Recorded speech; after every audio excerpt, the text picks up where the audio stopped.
Aloha Nityanandam. I'm gonna start with the Sakura Pandanam. Om Nityananda Paramasatanam Kevalam Jnanamartim Dvandvatitam Gagana Sajusham Tattvamasya Delaksham Ekam Nityam Vimalamachalam Sarvadi Sakshi Bhutam Bhavatitam Triganarahitam Sakurum Tam Namami.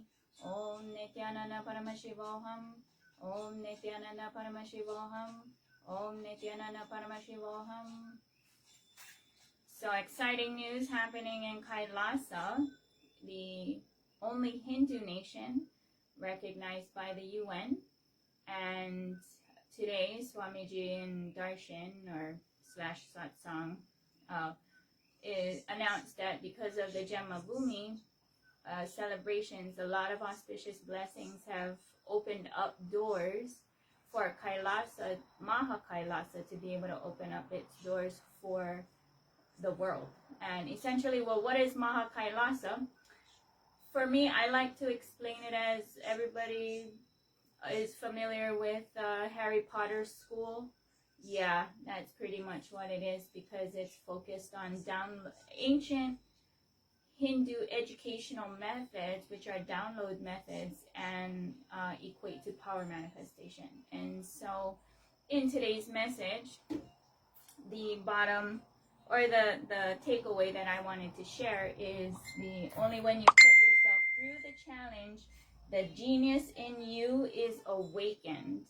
And how does that relate to me and the 25 days of force majeure Christmas? So the last 8 years, 6 years completely full-time, I live food donation only, not for trade. If that, most of the time I don't really ask. It's understanding, and people who understand what I do is very supportive in me to be able to be equipped to do what I'm doing. So what is it that I'm doing? Fundamentally, how this started was I wanted to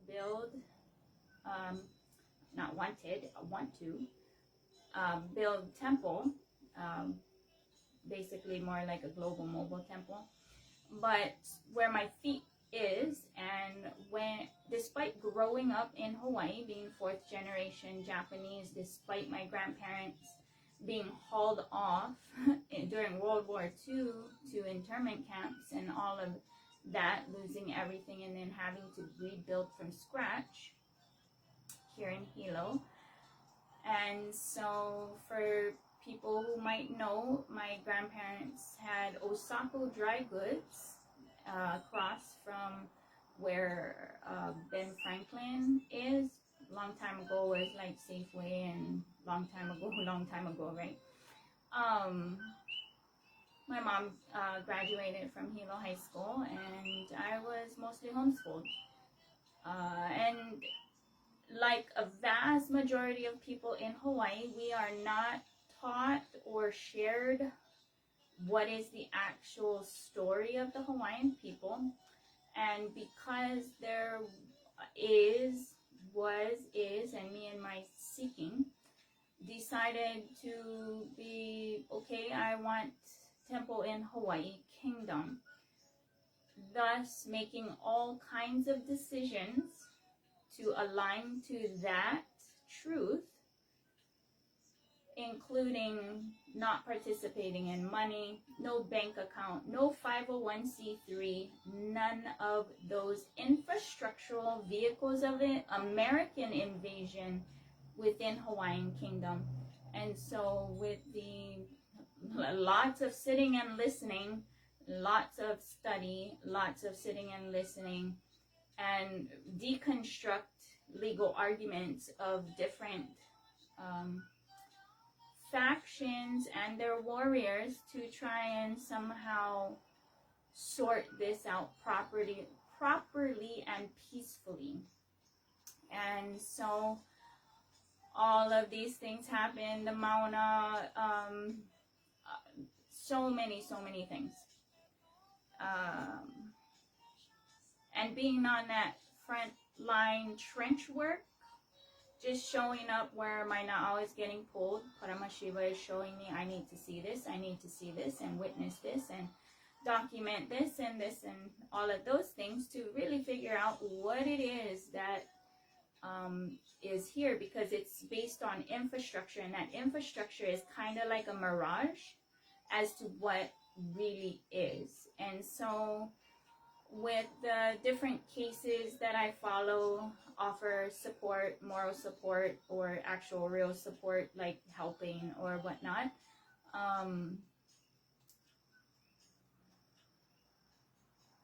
the force majeure argument, using that.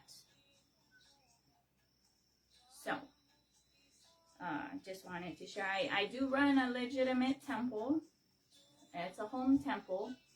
I am exercising my full rights as a Hindu to start my own sampradaya boons that I'm asking for from Swamiji, because only within Hinduism, which is a mother worshipping, mother centric tradition, and Hinduism is actually like an umbrella term for 10,000 plus indigenous Aboriginals culture and their spiritual practices, because of that dynamic ability and inclusivity of Hinduism. And it's all about knowing the self, how you connect with the cosmos, connect with God, whoever you call upon as God. So we accept all gods and goddesses because we hold consciousness as sacred. And in that alignment and integrity, because that consciousness is individual, honoring and respecting each individual's beautiful connection with who they call upon as God has been a very interesting journey, because each one person is their own one dharma, just like one religion is like one dharma, which is like one household in a neighborhood, right? And so in this global neighborhood, for me, based on what I've come across in my seeking, right, challenging myself, putting myself in the fire, literally, and all the things in my seeking, sitting with Paramashiva, asking, well, what kind of solutions, what is the solution, what can I do in that continuous seeking, how can I be of service, right, to humanity, to what I can do.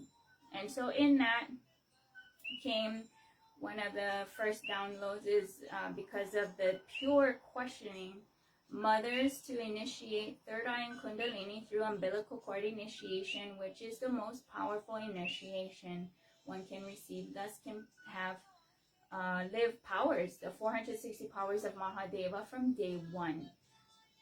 That, as well as to empower with independence, independent of self, is true mother worship. Anything else really is enslavement. And with that kind of clarity and sifting through that, I look through things, a lot of things get very transparent for me, because I don't have vested interests. I have no interest for a lot of secular things, just no interest at all. So one of the things that I also do is, because I run a temple, and for me, because of Hawaii and the level of spirituality that is here as their roots, because the deities here, because I listen, they talk to me and such like that. And so, and I respect and honor them. And so because I listen, they'll talk or let me know or whatnot. So for me, I choose to use Moku Olam, which is Coconut Island in Hilo Bay, and is an ancient Hawaiian temple, or Pu'uhonua, city of refuge. And I've been advocating that heiau, or temple, be used as the immigration office out of necessity, because everything happens on the spiritual side first before it manifests into a living reality. And so, because for me and my boons that I'm asking for, and my truth, and the level of inclusivity that I choose to forge myself in, because society is programmed for one dharma or one team, by me showing up, sometimes that gets confusing for others because I'm very inclusive, and showing up does not bother me and my connection to who I call upon, Paramashiva, as God. So nor do I impose, because for Hindus it's a lifestyle, and 10,000 different kind of lifestyles, right? You can choose whichever one you want to, or you have the liberty to create your own. Mano, meow, meow. You want to do a little debut? So, yes? Hi. You want to say hi? Hi. Hi. You want a little? So, this is Mano. Yeah?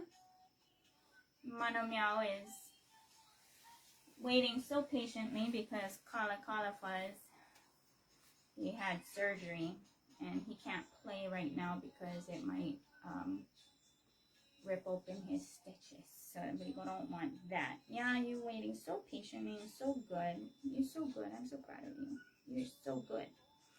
So because for me and choosing to label it with words, even though it's kind of like you just be a mom, you know. Anyway, choosing the word salad, secular Hindu, quantum catalyst fusionist, because I initiate third eye and Kundalini. You're not done. Okay. Yeah. Do the initiation, and I don't have any qualifying parameters because it is a birthright. Because I feel that it's a birthright for those who are interested, and I don't initiate children. I feel that that's the parent's job, and I extend that mana or that knowledge to them to be able to do as such. You're cutie. Thank you. You're gonna fruit. Yeah, total potato, just like me. Just complete cutie little potato. Yes. So, because with the dynamic spectrum of belief systems that I've initiated and 100% success rate, I advocate home temples, and then maybe just kind of come together cruise like homeschoolers, right? Homeschoolers, we just kind of cruise and whoever is hanging out, and it's not like a set classroom kind of associate or connecting, because forced association is not socialization, right? That's how nature is, cosmic is. But that forced association, because of the way some people prefer to have their social constructs constructed, does not fit everyone. And so I advocate home temples, and everybody should, right? They should have that altar or the things that they do, or their spirituality or their connection, how they connect. And so I have a temple logbook, so everything gets logged here with all the blessings.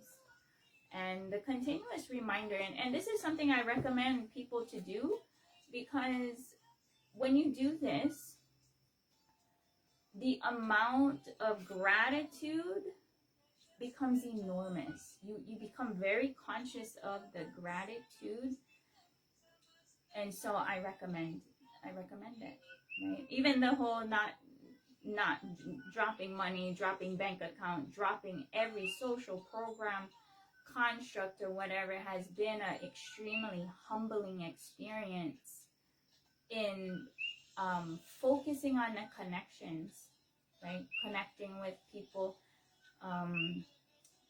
and those relationships, right? Cute.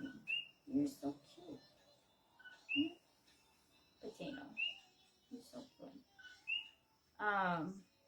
So with all of that, plugging along for the last 8 years, and in that seeking, realizing, yes, that there's different people in the way that they go about their legal ease. That's what I've narrowed it down to. There's the law, but each person has their own legal ease or dialect, and so deconstructing those arguments in that sincere trench work to be like, well, what is it that I'm doing here, and doing being lawful, legal, where my feet are, has been a very maturing,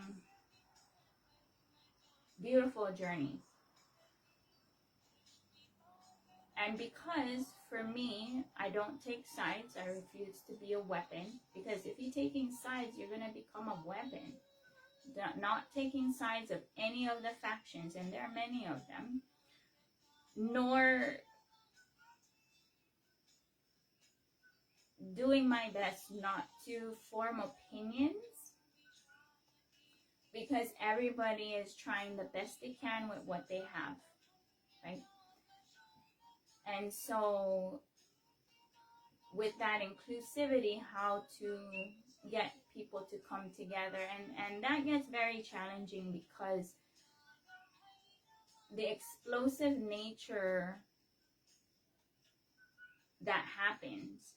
And so one of the projects that I've put together is lining up the different factions and their opinions side by side to help get more dialogue, we in dialogue, instead of this shutdown of communication, to be able to move forward.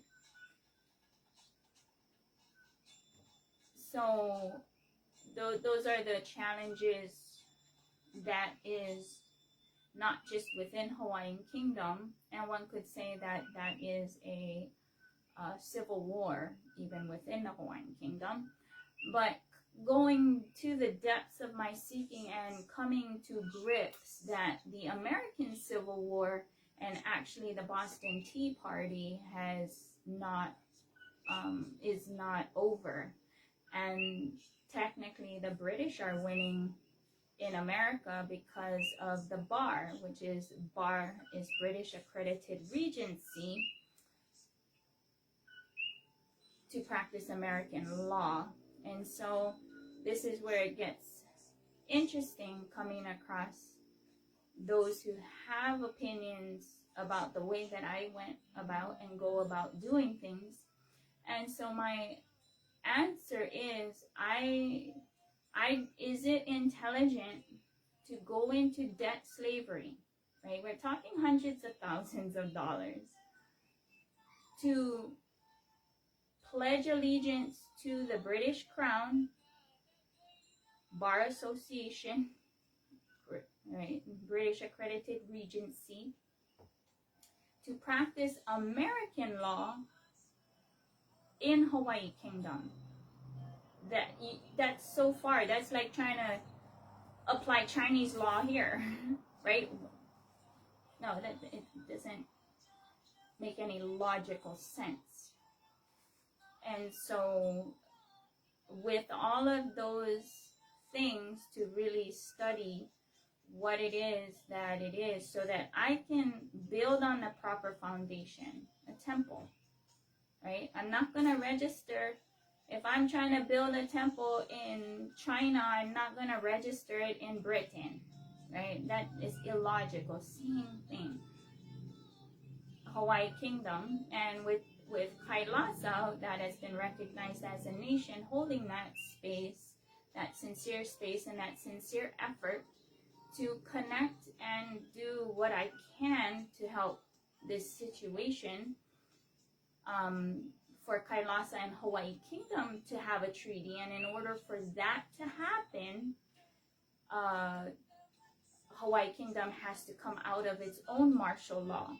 So in 1893, the Queen, Leleokalani, placed Hawaii Kingdom in martial law. That's why there is no government. There is all of there's all of these other things, but nothing solid and able to move forward yet.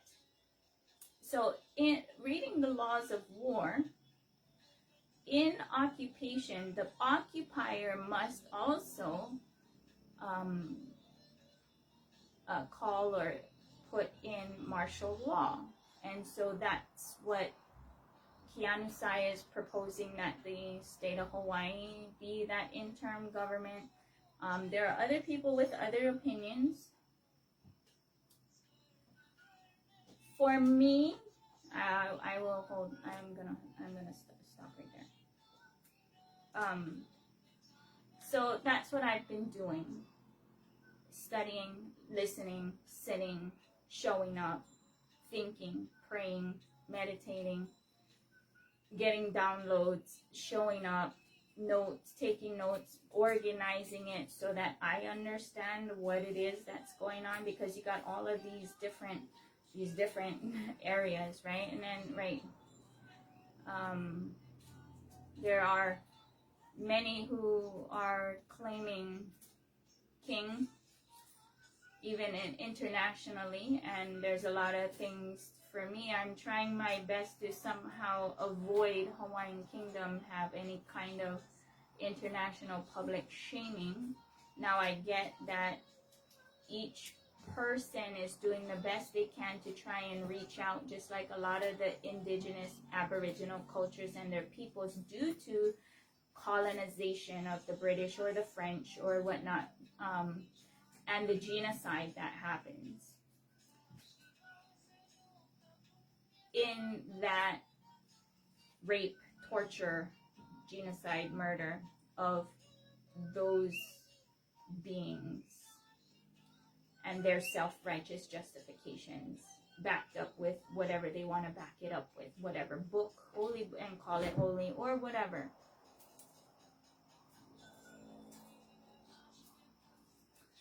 So,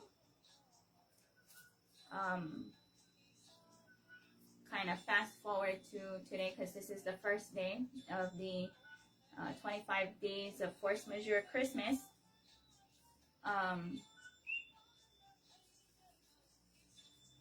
Today I went to court with one of the cases. I will choose not to mention which case, because they're wanting to keep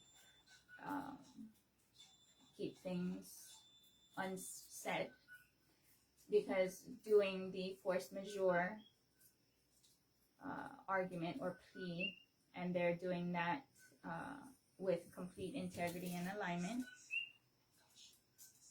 So what is force majeure? Force majeure is a legitimate plea that is acts of God or natural disasters or war or occupation, because occupation means war. That's where I have questions as to why in the memorandum from the UN, it's a strange form of occupation, and they didn't come straight out and say, well, occupation is war, here's the laws of war. That was not done or said. So whether it's oversight or negligence, right? And this is where I've been advocating for many years now, that the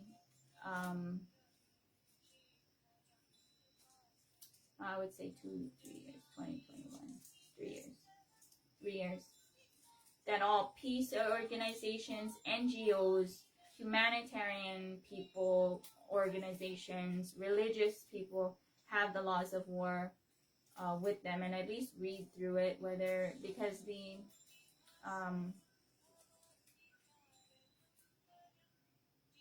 civilian mind and a military mind will read those words differently.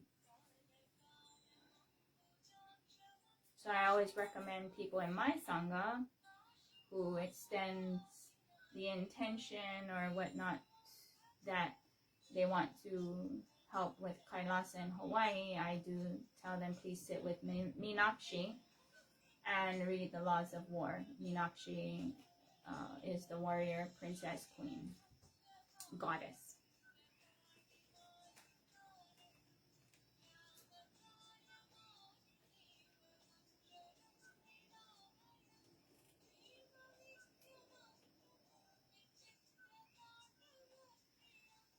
And because of the different interpretations, as well as for me, a lot of the seeking was where the rubber meets the road, spirituality to the legalities. It all comes down to subjective truths, and that's why God is not in the courtroom, because subjective truths are difficult to prove, and that's unique. And so human law is based on what can be quantified, facts, evidence, truths. And even then, it's its own case-by-case issue, and it's dependent on that person and their called to do.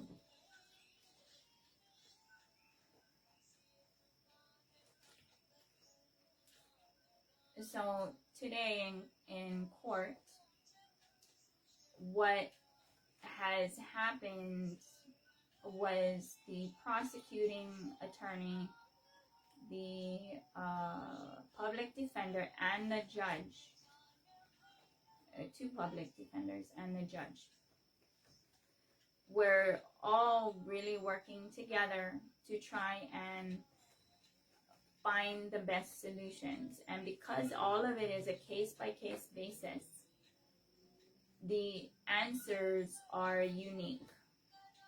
And so why was it really made me feel so happy and blissful to witness that? Because everyone really wants to do the right thing, and that is a huge hope, huge blessings for the peaceful process to bring in a peace treaty between Hawaii and America, the Hawaiian American Peace Treaty. For me, that would, once that peace treaty happens, that would be the second time Hawaii Kingdom peacefully gained their independence and maintained their kingdom. And that's a huge win for here in Hawaii, because they are straight nonviolence, not using force, not using any of those things. And so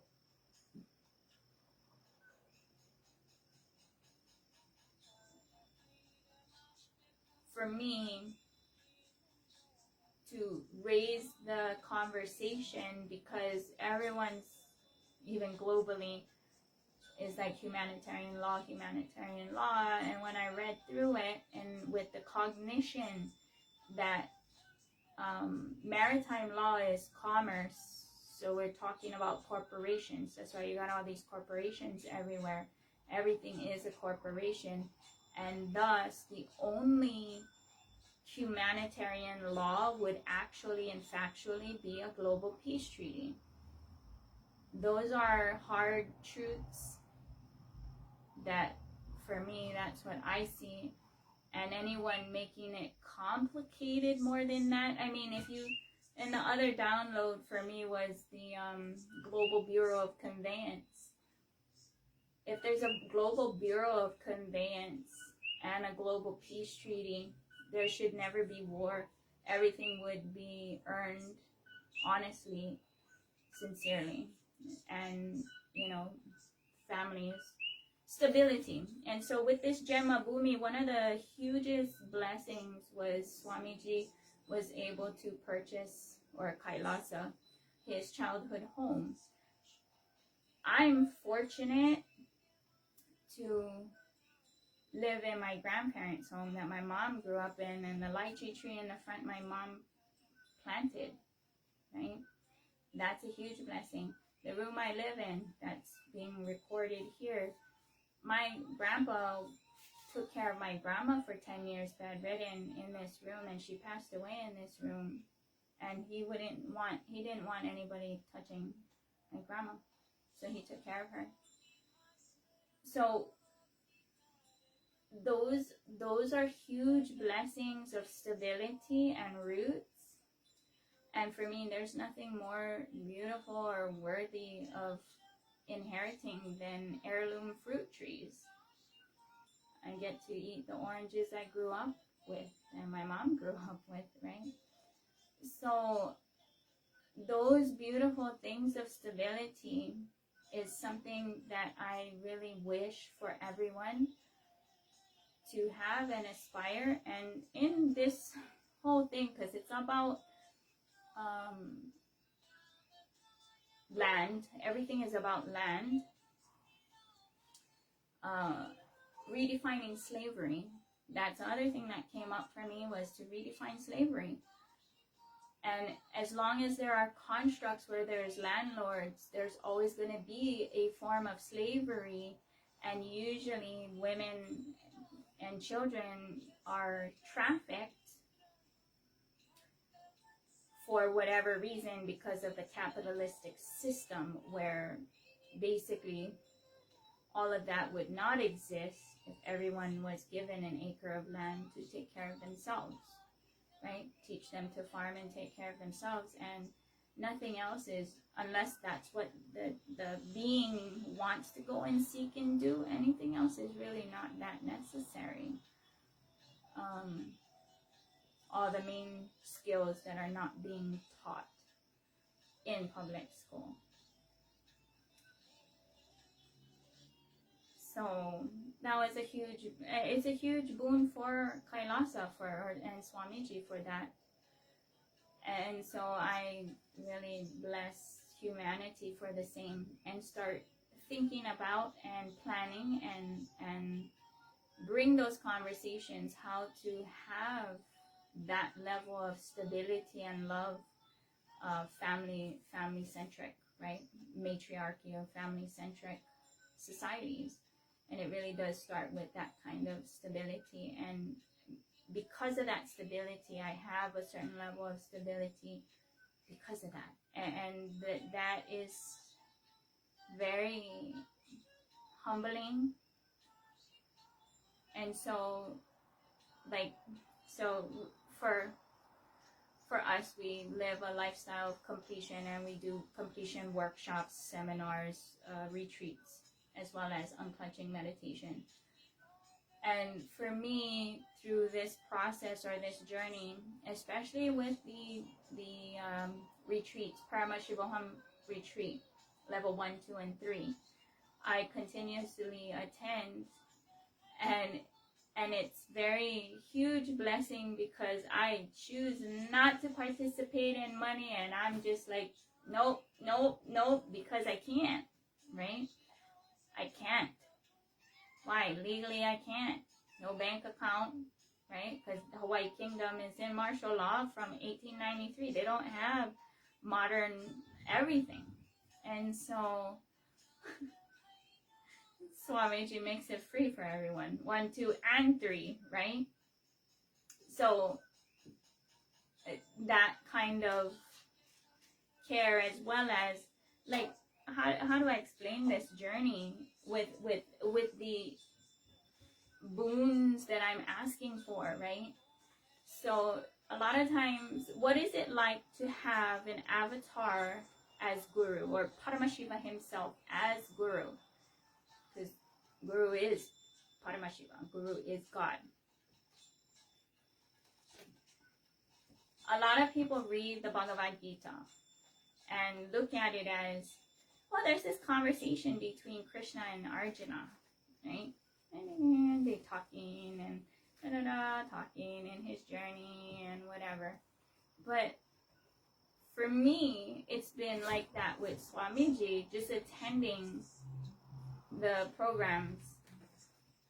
That's all I do, is just sit in his space, sit and listen, and just keep sitting and listening, and bringing all these things that I get pulled to go and see and do, and be like, wow, this is what happened, and how do you, right? How do I figure this out, or what is this? I don't understand this.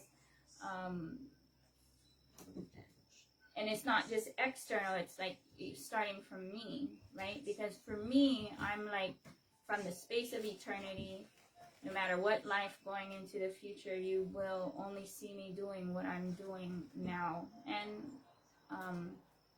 with that space, that's the space that I hold and maintain. continuously revert back to that my space of eternity, right? My space of eternity. What is that space? For me, it's Divine Mother. I will state it this way.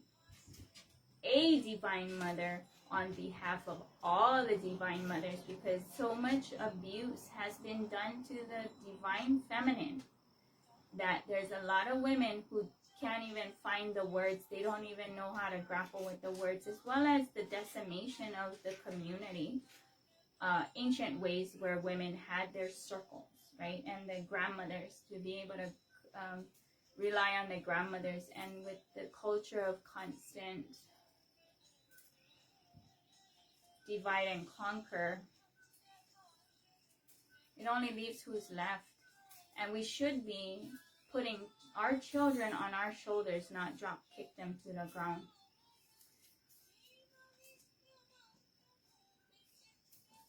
So yeah, so force majeure, only when you put yourself through the challenge, the fire, the genius in you is awakened. That definitely is what it is. And that's what came out today, day 1 of the 25 days of force majeure Christmas. Yep. Force majeure. Treaties are contracts. All contracts become null and void, including birth certificate, any traffic, crime, anything. All of those are contracts because they're processing paperwork, shuffling people through as their paper. Oopsies.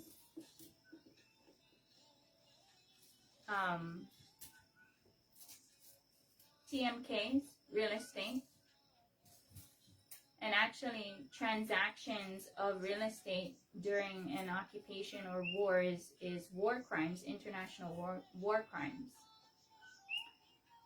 The other thing for Hawaii, for the concerns, is the BRICS. The BRICS system, that monetary system that is gaining momentum to replace as the world reserve currency, because the reserve currency is held by America because they're permanent.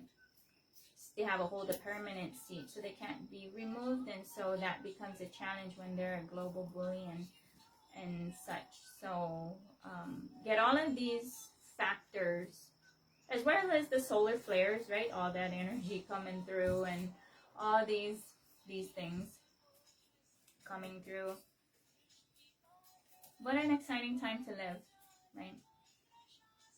You don't know, and in that, those blessings or those boons that we can ask from Paramashiva himself, despite navigating through all of this, it is really, really exciting. That's all I can say. And having a guru, it's definitely better with a guru than without. And each person has their unique relationship. Just like everything else, a very unique relationship everyone has, and I have my own unique relationship with Swamiji as well. Definitely not the norm. Yeah. I do appreciate his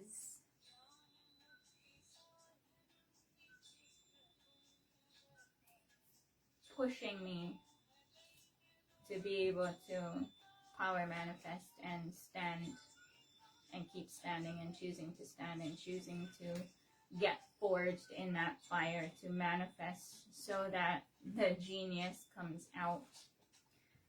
One of the things that I'm in the process of doing is also connecting with the military, because in order for this to start happening, it is the consulates, embassies, immigration office of America should be here, as well as any other country. So even with this force majeure argument, anybody can use this argument, whether you're American, Kanaka Maoli, Hawaiian, Chinese from China, any nation, because this is a war zone, and to have people protected, legally protected. Now this is where it gets real interesting, because the enslavement constructs, they only have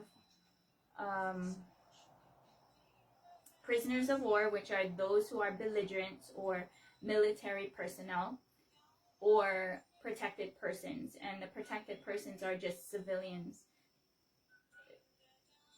to avoid war. Like for me, I'm straight up an anarchist, and anarchy literally means personal responsibility of self-governed, being self-governed with full personal responsibility. Because why should I have to be extorted at gunpoint with words, with guns, to pay for agendas of circles of influence that have nothing to do with me and mine? Absolutely none. And a lot of that is war-related payments, or like GMO. And then the latest one with the GMO, with such the huge effort to get the GMO labeling, bam, FDA changes it to bioengineered food, which is probably worse than a GMO started with, using those monies to fund those poisons and those toxins.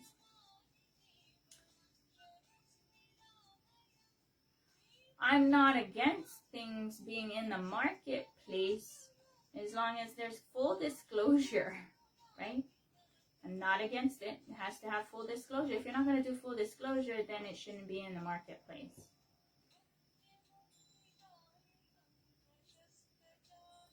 So,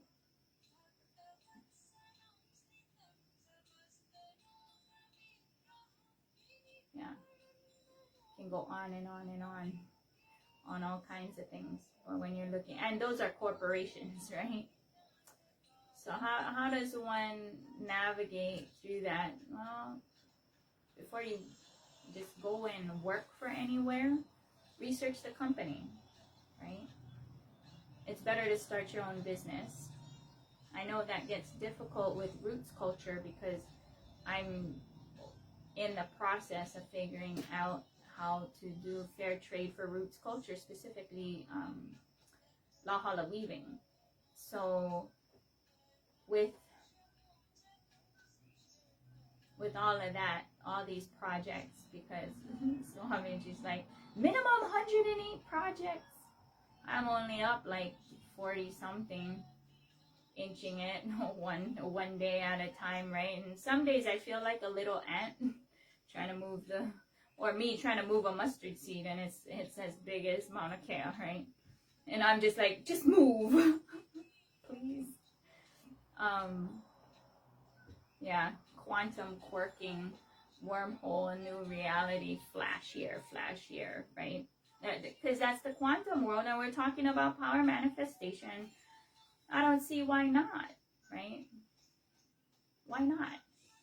A new reality where everyone is just like, yeah, a global peace treaty is actual and factual humanitarian law. Why don't we start there? Yeah, and the fact that that's not common knowledge is very telling. So yeah, researching to the extent that I have done, and now it's the attempts to verbalize it. I do try to make them into graphics, but I know the graphics are a little bit too 2020, and there's really not enough people. They're too busy. See, that's the thing. A lot of people are too busy to pay attention because they're living their lives, right? Even for me, with what I do, it's just like, it's really trying to grab this, and it's not a lot comparatively, right? So, yeah, I'm going to end here. Thank you so much for listening. This is a very interesting journey of learning, expansion, wanting to be inclusive, bringing people together. dialogue, right? We in dialogue, not a monologue. A lot of times people are in this monologue telling. And then this is where this is more difficult because there's so many things that I want to do. And one of the things I'm holding space for is like a ladies group who have no problem being honest, raw honest. Not bashing, but bringing it up to raise awareness and dialogue on how to bring solutions, which should be family-oriented solutions, because that's where the only real change happens, is people willing to work on themselves, change themselves, and then as a family unit.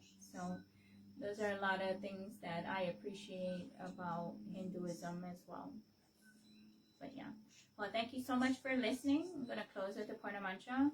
Om Purnamida Purnamidam Purnat Purnavadakshate Purnasya Purnamadaya Purnamevavashishate. Om Shanti Shanti Shanti.